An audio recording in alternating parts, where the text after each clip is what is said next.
이걸 안 주려고 하는 재벌의 행태도 문제인데 또 근로복지공단이 같이 공동으로 소송을 해서 항소를 했단 말이에요. 네. 이거를 1심 법원이 이건 산재 맞다. 그러니 산재로 인정해라. 이렇게 했는데 그래서 과연 국가의 근로복지공단이라는 건 국가란 말이죠. 국가는 국민을 보살펴야 되잖아요. 일하다가 일터에서 사망했으면 그 유족을 보살피는 게 국가의 임무인데 그걸 산재를 주지 말라고 항소를 한. 그리고 또 더더욱 한심한 것은 이 근로복지공단이 최우수 기관으로 지금 대통령 표창도 받고 그랬어요. 그렇습니다. 뭐 1등이고 그런데 뭐냐? 저 참여정부나 국민의 정부 때는 한 2조 거두면 이 질병 치료하고 하는데 산재 급여가 한 2조 나가요. 그러니까 되게 똔똔 되는 거예요. 그건 돈 남기자고 하는 게 아닌데 이 정부 들어와서는 4년 동안 계속 해마다 이 남기는 거예요. 후보를. 그리고 경영을 잘했다고 경영을 상주고. 그래서 작년에 1,000억인가 2,000억인가 남겼어요. 근데 그게 어떻게 남긴 거냐? 전에는 이제 상해는 이게 떨어져서 다치거나 그런 건 비슷한데 질병, 산업 질병 이게 그 일터에서 직장에서 근무한 거하고 이제 그 관계가 있는가 없는가를 판정하는 건데 그게 민주정부 때는 한 60%가 판정을 했어요. 100명이면 60명 정도가 이거는 그 관계가 있다 해서 급여를 산재 판정을 했는데 이 비율을 50% 미만으로 떨어뜨리는 거예요. 그러니까 안 주는 거야. 돈을 안 줘서 남겼어. 그랬더니 대통령이 우수기관이라고 포창한 거예요. 공기업 선진화. 이게 공기업 선진화의 핵심이에요. 민주주의 근본에 대해서 물어야 될 때예요. 미국은 워낙 개인주의 국가잖아요. 그리고 개인 대 개인의 관계는 계약으로만 유지되는 거예요. 그러니까 경제질서 조항 같은 거 만들 필요가 없는 겁니다. 개인의 기본권과 기본권이 있는 거고 그 충돌할 때는 계약 말고는 달리 개입 원리가 없어요. 그래서 하도 개인주의가 특징하니까 케네디 대통령이 뭐라고 했어요? 새로운 프론티어 시대를 열기 위해서는 여러분 이제 제발 국가에 대해서 뭘 해달라고 이야기하지 말고 이제는 여러분들이 국가를 위해서 뭘 할지를 이야기 좀 해달라. 이게 미국으로는 가치의 전복입니다. 새로운 시대를 열기 위해서는 공동체성을 회복해야 된다 이제. 그렇잖아요. 그게 대통령 취임사에 들어가야 되는 그런 시대였어요. 근데 우리는 지금까지 제가 농담처럼 늘 이야기합니다. 군대 가셨죠. 군대 가잖아요. 그다음에 세금 다 냈죠. 교육 다 받았죠. 근로 다 했죠. 하는 데는 다 했어요. 그럼 이제는 국가가 국민을 위해서 뭘 해줘야 될지 이야기를 해야 될 텐데 지금도 아직도 너는 국가를 위해서 봉사해라. 넌 복무해라 이거예요. 나는 그게 우리 사회가 그러니까 이 진보 진영이나 정치인보다 뭐 지식인들보다 개그 프로가 앞서간다고 생각해요. 우리 뭐 MB님 덕분에 이제 그것도 잘렸지만 우리 개그 콘서트에 나를 슬프게 하는 세상에서 거기서 나와서 외치잖아. 요새 국가가 나를 위해서 해준 게 뭐가 있는데 하고. 그러니까 난 그런 식의 그 대중적인 정서가 바로 그 무상급식 얘기를 나오게 하고 복지에 대한 분배 요구를 나오게 하고 경제민주화를 나오게 하는 힘이 뭐냐면은 여태까지 말씀하신 것처럼 대한민국 국민처럼 꼬박꼬박 군대 가서 그 청춘을 바쳐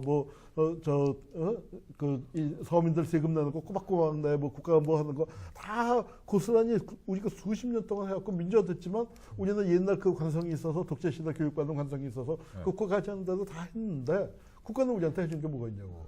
아니 돈으로 내라면 냈고 그다음에 피로 납부하는 병역 의무 있잖아요. 그 혈세라는 말이 일본 말입니다. 피로 납부하는 의무. 그러니까 병역 의무를 말해요.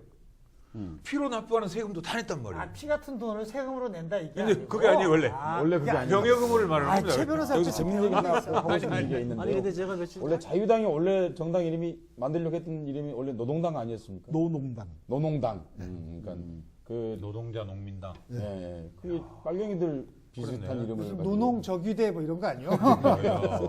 근데 여러분 그 재헌헌법에 들어있는 몇 개 항목 참고 삼아서 텔레비전 보시는 분들 위해서 말씀을 드리면 86조에는 농지계획이 들어있고요.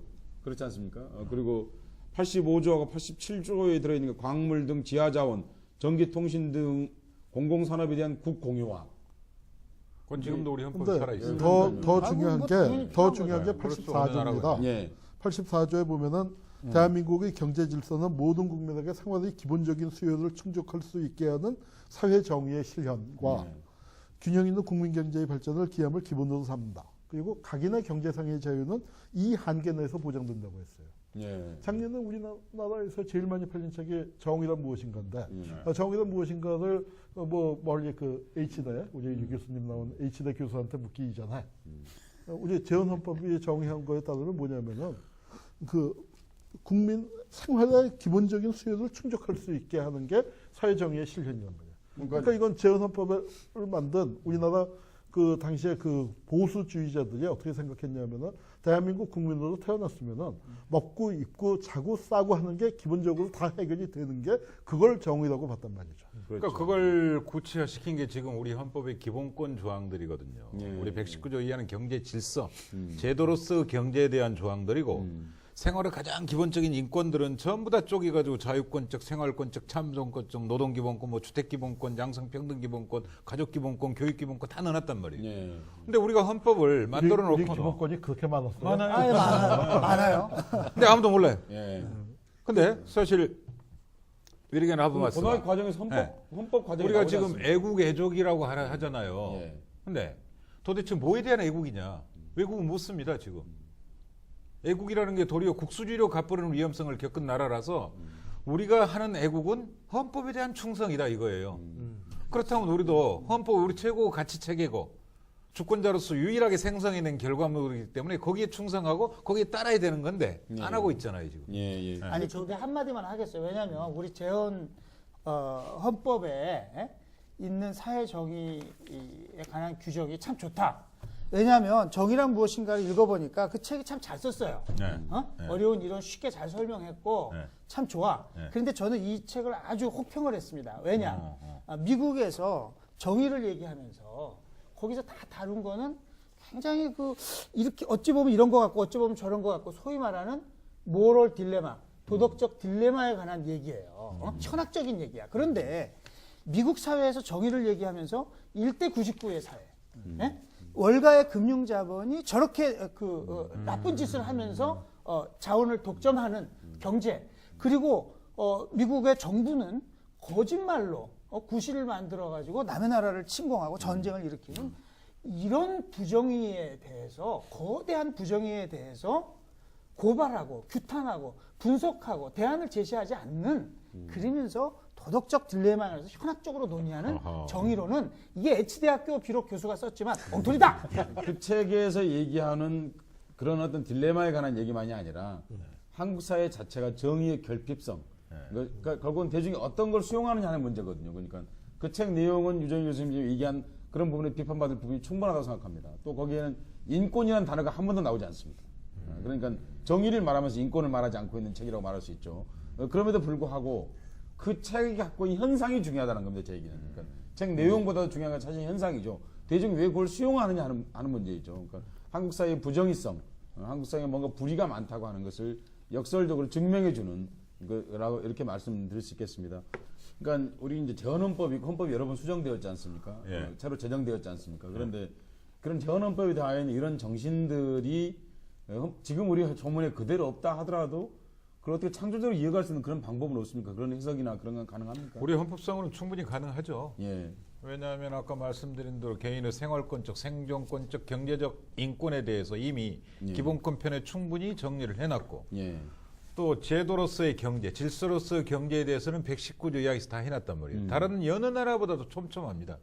다만 아예 프랑스나 독일 헌법처럼 사회국가 원리나 사회적 국가나 이런 말을 안 썼을 뿐이지 해석을 하자면 공공성, 공공복리에 대해 이토록 촘촘하게 해놓은 헌법이 없어요. 예. 미국 헌법, 일본 헌법과는 완전히 다른 거죠. 근데 조금 연결시키자면요. 우리가 과연 국가의 공공성, 국가의 규모 이걸 어디 정도 가져갈 것인지 핵심이 망입니다. 망, 네트워크. 네. 그러니까 도로, 그렇죠. 상수도, 하수도, 그다음에 전파, 철도, 뭐 중수도, 뭐 있을까요? 또 지하철, 고속철, 그다음에 공중길, 고속도로, 경전철, 이런 전파길, 이런 망이 가는 네트워크들이 길이라고 말할 수 있는 모든 그렇죠. 것들이겠죠. 길을 왜 네트워크가 갈 수 있는 이 사업에 대해서만큼은 철저히 공공성을 인정하고 국가가 유지 강화시켜 나가야 돼요. 근데 우리가 그 민영화에 대한 프로세스와 권리 장전을 정해놓은 것이 조금 이따 이야기될 한미 FTA라는 거죠. 예. 결정판이 그걸 ISD로 보장해 놓은 거고. 잠깐만요. 한홍구 교수 얘기 잠깐. 예. 자, 그 헌법 회의란 책이 있어요. 그 이게 제1공화국 때 그러니까 제일 많이 팔린 책인데 뭐 압도적으로 그 팔린 책인데 이 헌법을 그 직접 기초한 분이 쓴 그 그분이 누구시죠? 있어. 그런데 그 책에 뭐라고 나오냐면 우리 저 사회국가라는 표현이 안 들어갔다고 했지만 그 책에 보면 대한민국이 어떤 나라냐. 자유주의적 법치 국가가 아니다. 삼인주의 국가. 자유주의적 법치 국가가 아니라 우리는 사회 국가를 지향해야 한다. 그리고 사회 국가는 게 뭐냐? 국가의 광범위한 기능을 통해서 생활을 균등해야 하는 것이다. 생활의 균등을 실현하는 것이다. 이게 사회 국가라고 표현을 했고, 그다음에 내가 정말로 이게 이거 오자가 아닐까 하고 의심하면서 읽게 되는 대목이 있어요. 이게 헌법을 직접 기초한 분이 우리 헌법에 대한 해설이니까 저자 직강 해설서예요. 뭐라고 나왔냐면은 그분이 누구신지 그리고 모르겠지만 초대 법제처장이에요. 초대 법제처장. 대한민국 정부 초대 법제처장. 그분과 인척 관계는 없으시죠? 뭐 좀 특수관계가 있어요. 그런데 우리나라는 경제 문제에 있어서 개인주의적 자본주의 국가의 체제를 땡땡하고, 그러니까 요즘 이제 하면은 내무하고 폐기하고. 맞았습니다. 우리가 국사학과 가서 그런 거 한다는 게 배웁니까? 아니네. 정치 그냥 하는 게 아니고. 우리가 또 특수관계거든. 국사학과. 국사학과. 이제 시험으로 대통령을 뽑아야 되겠구나. 국사 우리나라는 시험. 경제 문제에 있어서 개인주의적 자본주의 국가의 체제를 폐기하고 사회주의적 균등의 원리를 채택했다. 이게 재헌헌법입니다.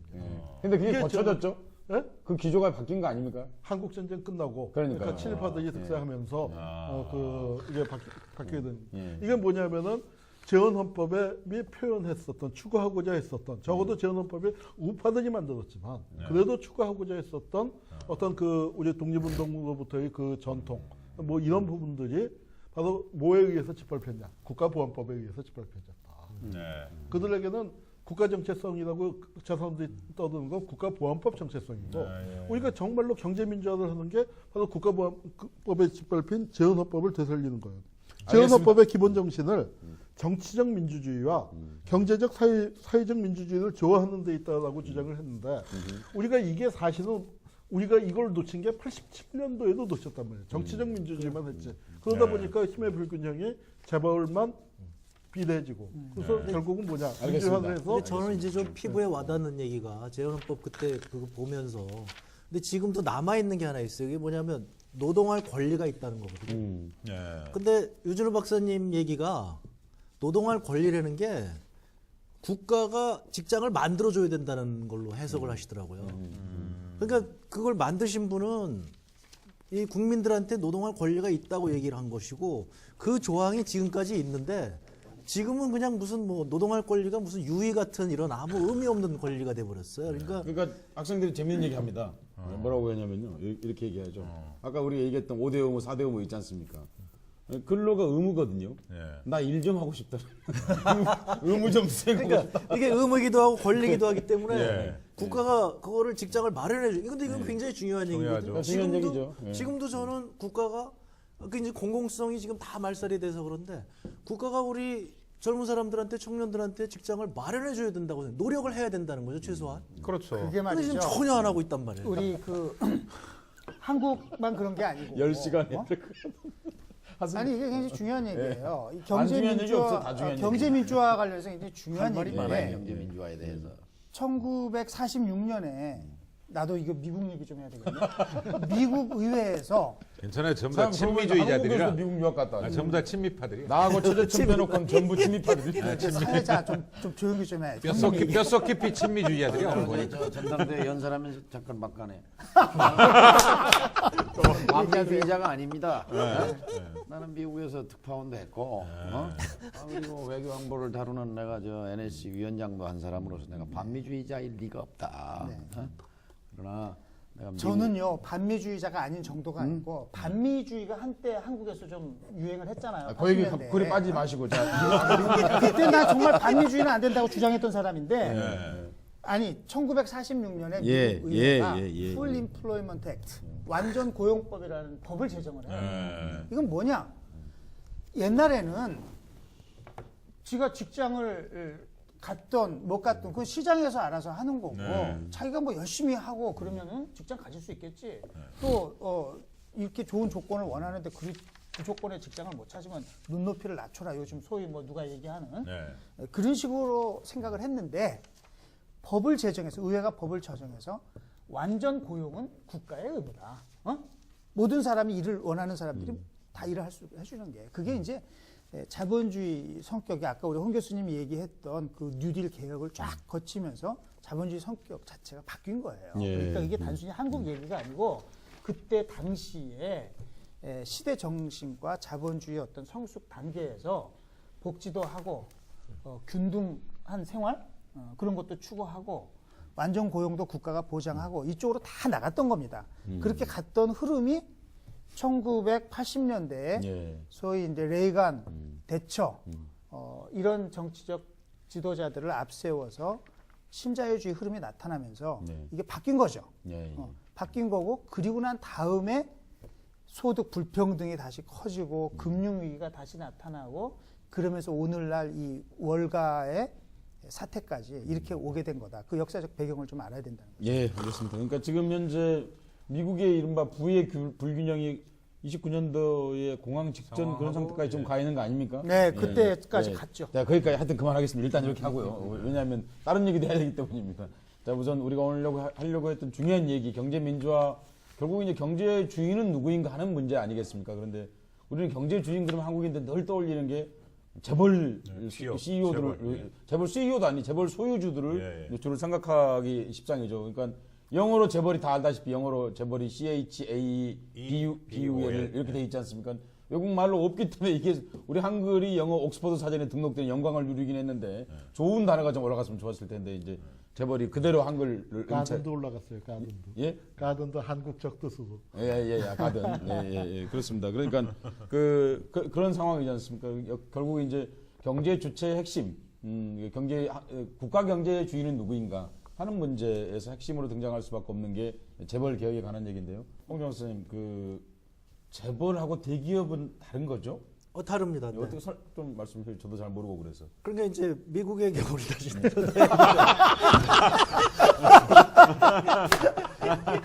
정말 아는 건 정말 미국밖에 없고. 본격적으로 정에 들어가기 전에 옥스퍼드는 그렇게 말했죠. 기업 집단, 예. 그다음에 가족 소유, 그렇습니다. 그다음에 하나 더 하자면 제가 하나 꼭 덧붙입니다.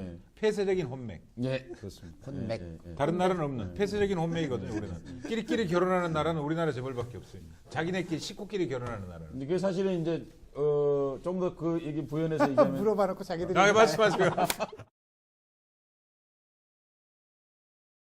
지금 예를 들어서 미국의 대표적인 기업 GE다. 그러면 GE도 지금 여러 가지를 하고 있어요. 근데 GE가 지금 상장돼 있는 것은 딱 하나고 그 밑에 있는 기업들은 다 100% 자회사들로 돼 있어요. 그러니까 지금 우리처럼 그 주주에 대해서 무슨 이해관계가 상충한다거나 지금 이제 우리 전문 용어로 그걸 이제 터넬링이라고 그러거든요. 그러니까 재벌 총수가 이렇게 밑으로 땅굴을 파서 이렇게 빼낸다거나 일감 몰아주기를 한다거나 이런 것이 근본적으로 불가능하게 돼 있다는 것이죠. 그러니까 이제 그것이 나중에 1950년대 GM의 사장이 그렇게 얘기를 해요. 뭐라 그러냐면 GM한테 좋은 것이 미국한테 좋은 것이요. 이렇게 얘기를 한단 말이에요. 지금 우리는 삼성한테 좋은 것이 대한민국한테 좋은 게 아니라는 거죠. 문제는 거기 있는 거죠. 그게 핵심이에요. 그래서. 알겠습니다. 그 흔히 이제 일반 시민들 이렇게 생각합니다. 조금 이제 신문을 읽고 이런 분들은 우리나라 정치인 중에 삼성으로부터 자유로운 사람 없다. 가령 삼성으로 표본되는 거죠. 뭐 삼성 뭐 그런 대기업 혹은 족벌 기업으로부터 그런 로비로부터 자유로운 사람이 정말 없다. 정말 그렇게 모든 정치인들이 그런 대기업이나 혹은 재벌 기업으로부터 자유롭지 못합니까? 요새는 뭐 이제 하도 정치자금법이 엄격하니까 법인으로부터 뭐 받을 수가 없죠. 그러니까 뭉텅이 돈을 받는 정치인은 없다고 봐야 되겠죠. 그 점에서는 또 이제 한쪽에서는 선거 옛날에는 뭐 몇십억, 몇백억씩 쓰는 선거였지만 요즘은 국회의원 선거 뭐 다 이저 공영제나 마찬가지니까요. 이제 문제는 이제 그럼에도 불구하고 어쨌든 정치, 관료, 언론, 법조 뭐 전체가 다 포위망 안에 들어와 있는 거니까요. 그러니까 어떻게 보면 보이지 않는 손에 의해서 그런 쪽으로 움직여가는 것 아닌가 싶어요. 그러니까 어제 제가 노골적인 질문 하나 드릴게요. 예. 삼성으로부터 직접적으로 무슨 로비를 받아보거나 그런 적 있으십니까? 저한테는 안 왔습니다. 최천 의원. 설마 저한테 오겠어요? 아까 이제 이분도 얘기하셨지만 이분 나오시기 전에 우리나라가 평등했잖아요. 근데 이분이 이 평등 사회를 계급 사회로 만든 거예요. 그런데 계급사회를 어떻게 만들었냐면 그 제가 이제 안타깝게 여기는 게 그거예요. 재벌이 저렇게 만들어지는데 우리가 기여를 했다는 거거든요. 저는 지분이 있다는 거예요, 제가. 왜냐하면 제가 어렸을 때 그 눈알 사탕 먹고 싶은 거 못 먹고 그거 학교에 가서 저금했거든요. 그 선생님이 학교에서 저금을 받았단 말이에요. 네, 그렇죠. 그 돈을 싼 이자로 전부 저 재벌들한테 대줬단 말이죠. 그건 아주 특혜죠. 그 당시 이자율이 50% 사채 시장하고 50% 60%인데 재벌들한테 은행 이자로 딱 해요. 은행이 돈이 없으니까 그 당시 은행원들한테 뒷돈 대주고 대출 받으려고 그러던 시기란 말이죠. 그렇죠. 그러니까 그거를 그 돈을 모아서 줬고. 꺾기라고 용어도 있었어요. 그러니까 그다음에 노동자들한테 저임금 정책에서 노동권 완전히 말살해가지고 그래서 재벌이 컸고. 그러니까 노동자를 또 매겨 살리려고 저미가 정책을 취했다. 그러니까 저임금 저미가 정책 취하니까 농민들 또 피해를 입었고. 그러니까 재벌들이 땅을 엄청나게 샀는데 그다음에 이제 이게 장사가 잘 안 되니까 인플레이션 정책을 취한 거. 그러니까 인플레이션이라는 건 뭐냐면 또 사람들 돈을 뺏어다가 재벌들한테 그냥 준 거죠. 저희 이제 인플레이션 텍스라고 그러지만 재벌들은 땅을 갖고 있으니까 땅이 몇 배 올라가고. 그러니까 사실상은 오늘 재벌이 있기까지는 우리가 엄청나게 기여를 했다는 거죠. 전 국민의 희생에 의해서 나온 거다는 거예요. 그런데 지금에 와갖고는 저 친구들이 자기들 잘나서 했으니까 우리 건드리지 마라. 그러니까요. 가장 최근에 와이파이 핑계로 이 스마트폰 2년 동안 막아줬잖아요. 그 시간에 간신히 시간 벌어가지고 지금도. 지금 스마트 시대 따라가고 있잖아요. 억지로.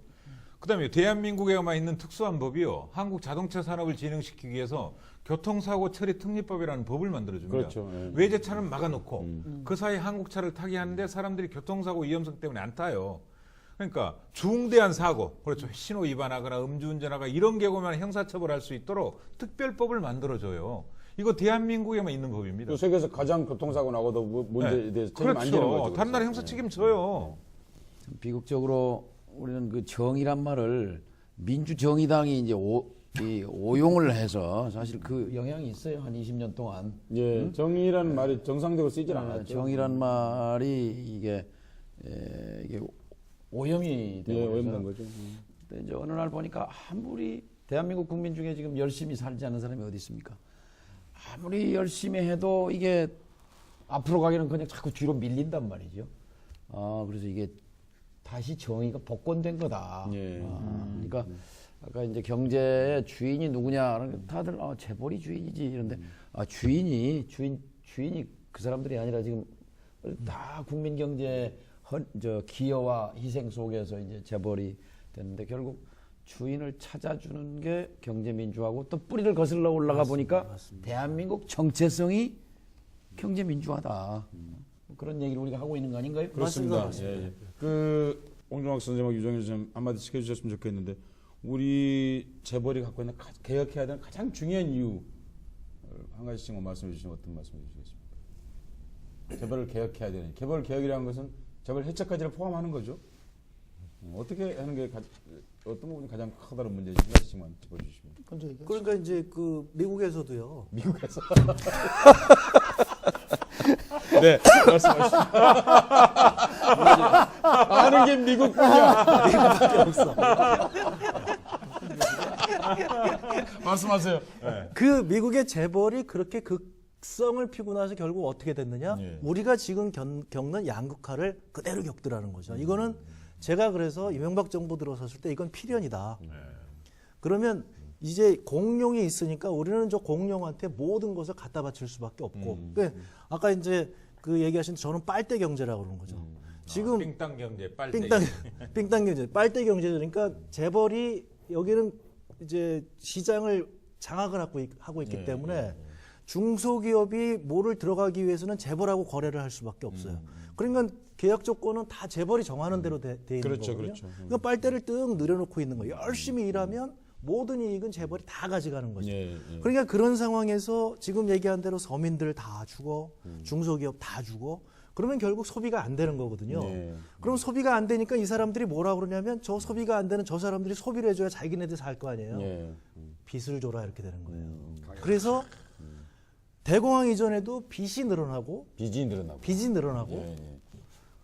우리나라도 지금 가계부채가 엄청나게 늘고 있죠. 그렇죠. 그래서 요새 뭐 자주 하는 말이 옛날에는 저축을 하기 위해서 돈을 벌어 저축을 했는데 지금은 빚을 갚기 위해서 돈을 번다고 그러지 않습니까? 재벌 기업들 그러니까 재벌 체제는 잘못된 거지만은 우리가 갖고 있는 그 우리나라의 중요한 자산들이죠. 이 좋은 기업들을 키워야 된다. 예, 어? 예. 이건 뭐 때려잡자가 아니고. 근데 좋은 기업이라는 건 뭐냐? 어? 좋은 기업이라는 것은 자꾸 혁신을 해서 더 좋은 아이디어, 더 좋은 기술, 응? 더 효율적인 조직 이런 것들을 만들어서 더 많은 가치를 생산하는 거예요. 그래서 그 가치를 나누는 겁니다. 국민 경제에. 투기해서 돈 벌고 쥐어짜서 돈 벌고 아니면 이렇게 이 대통령한테 전화해가지고 무슨 뭐 4대강 사업에 뭐 정보라도 하나 받고 이렇게 손쉽게 돈 버는 방법이 없어져야 된다는 겁니다. 그래야지 더 열심히 혁신하고 그렇게 해서 더 좋은 기업 되도록 하는 것이 재벌 개혁 운동이다. 이 얘기를 꼭 하고 싶은 거예요. 덧붙이자면 지금 삼성맨의 한 살이라고 곤충 같은 거 한 번 사는 거 한 살이라고 그러지 않습니까? 인생을 제가 얘기한 건데 한 살이라고. 어렵게 시골에서 태어나죠. 그래서 공부를 열심히 합니다. 정말 어렵사리 정규교육에서 계속 1등만 하죠. 그래가지고 가까스로 이제 삼성에 들어갔죠. 그러면 제일 먼저 이제 들어가서 회사 출근하려면 옷을 사 입어야죠. 그러면 삼성물산이나 제일모직 옷을 사 입어야죠. 그 다음에 자동차를 사야죠.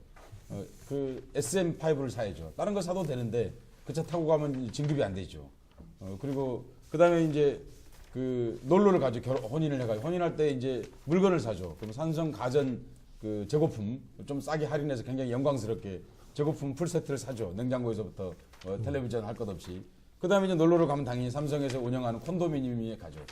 그리고 그 장학금 받아가지고 어떻게 하고 아프면 삼성병원에 가죠. 그리고 골프를 치죠. 나이 좀 이제 진급해서.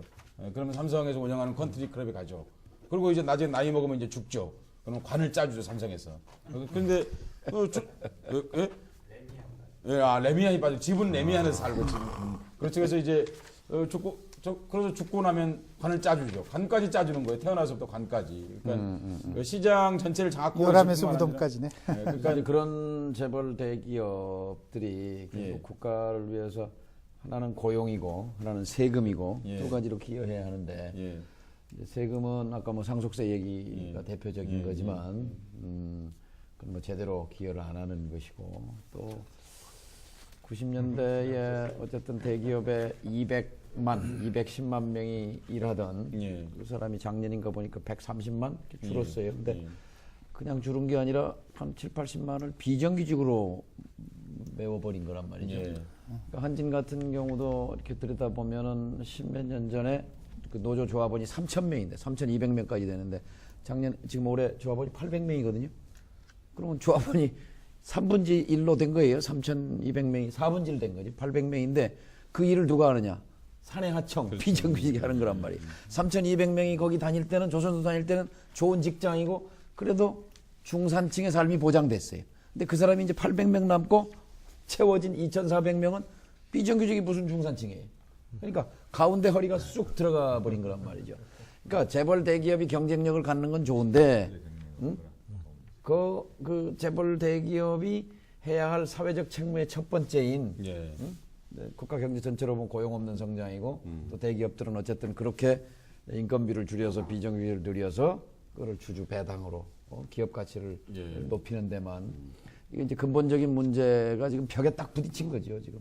근데 여기서 중요한 거는 전에는 재벌 개혁 얘기만 해도 좀 불온시 됐는데 다행인 건 요새는 여기저기서 경제 민주화, 그러니까 이 쫄지마 하는 분위기가 좀 된 것 같아요. 그거는 첫째는 워낙 그 현실이 팍팍하니까 도저히 이대로는 먹고 살 것도 없잖아요. 아니, 해 먹고 살 게 없잖아요. 빵집이든 떡집이든 꽃집이든 문방구 뭐 꽃배달 뭐 전부가 다 해 먹고 살 것도 없고 또 아들 딸 애써서 허리띠 졸라면서 가르쳐 놨는데 그 뭐 취직을 못해. 일자리가 없잖아요. 재벌 대기업 들어가는 걸 소원하지만 몇 명이나 들어갑니까? 들어갈 수가 없어요.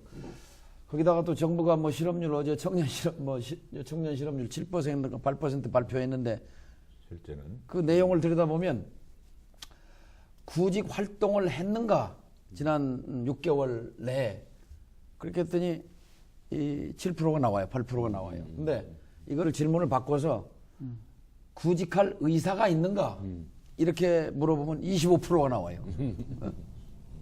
그러니까 실제 실업자는 지금 4명 중에 1명이 실업자인 것이죠. 그 여기도 하고 싶군요. 그러니까 IMF 이후에 제가 아까 그 우리나라 대기업의 어떤 지배력 그런데 사실 소수에게 더 지배력이 강화된 부분이 틀림없이 있지 않습니까? 근데 그 중에 가장 제가 부당하게 느끼는 것은 그 당시 한국의 IMF를 맞았을 때 특히 금융 이럴 쪽에 많이 쓰러졌지 않습니까? 그러니까 그 쓰러진 기업을 되살리기 위해서 이른바 공적 자금을 투여했죠. 공적 자금이란 사실 말이 그렇지 세금이지 않습니까?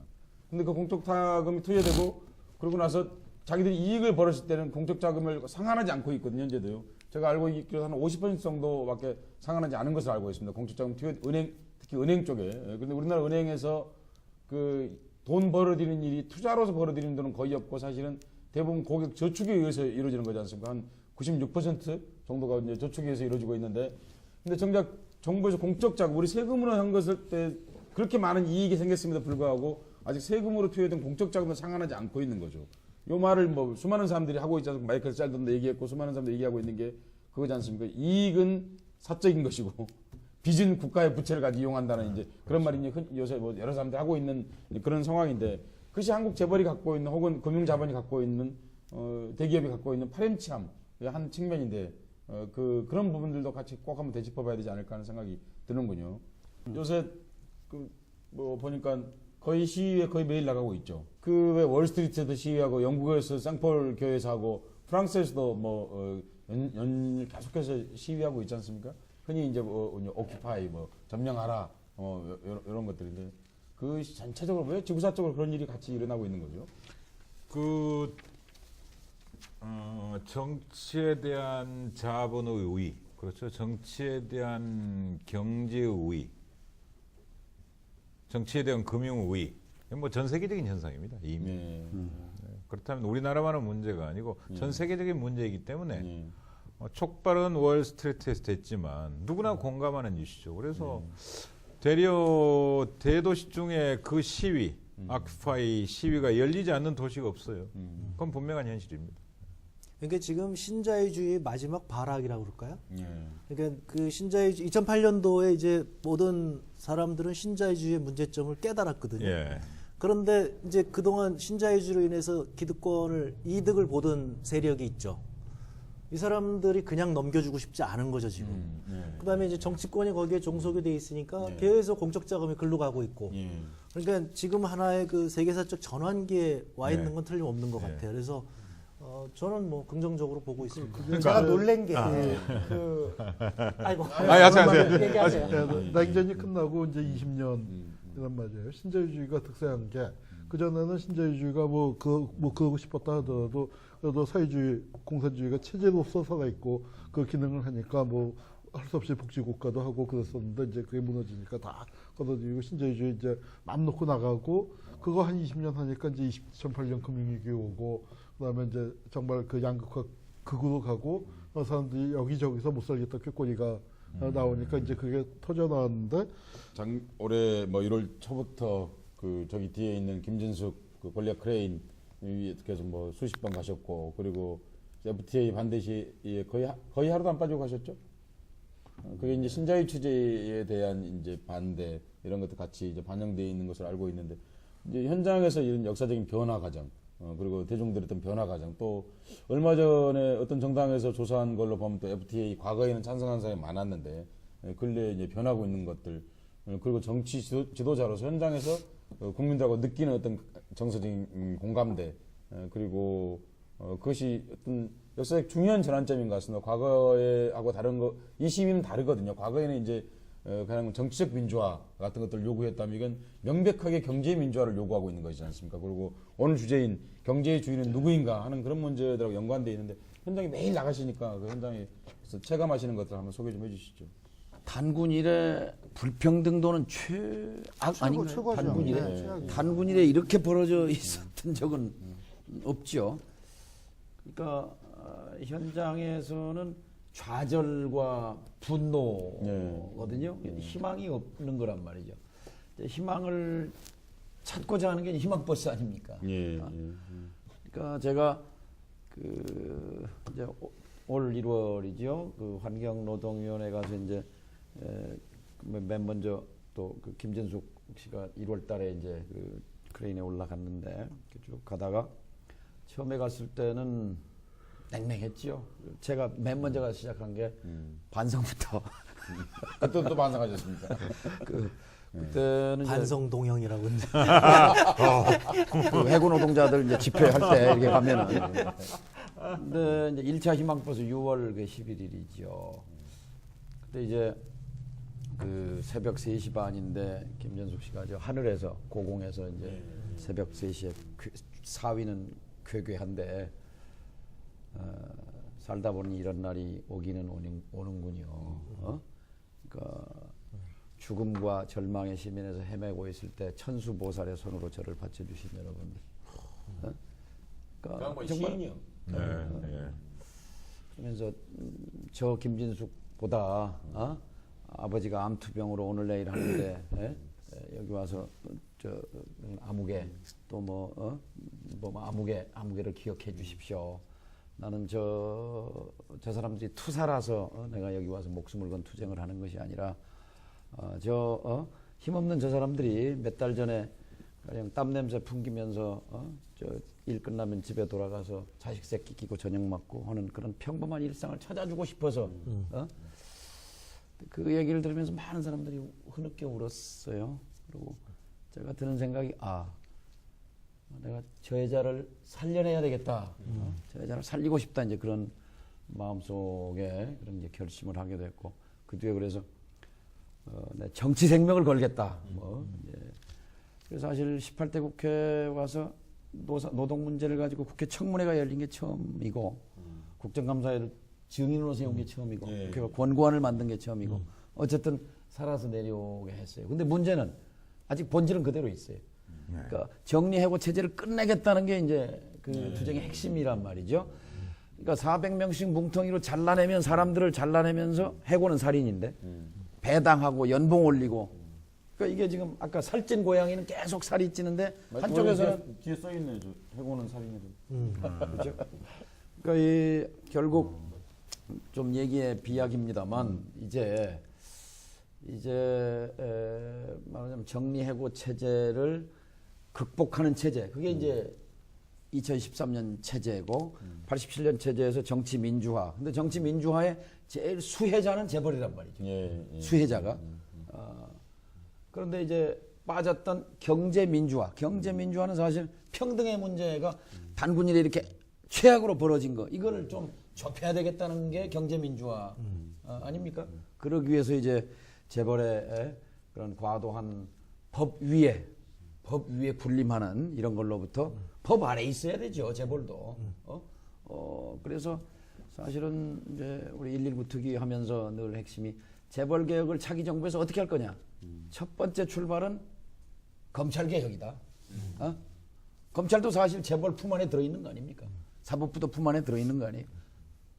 그래서 이제 그 2013년 체제라는 것이 변호사 핵심이 잠깐만요. 예. 검찰 개혁이 재벌 개혁의 우선이라는 말씀에 대해서 동의하십니까?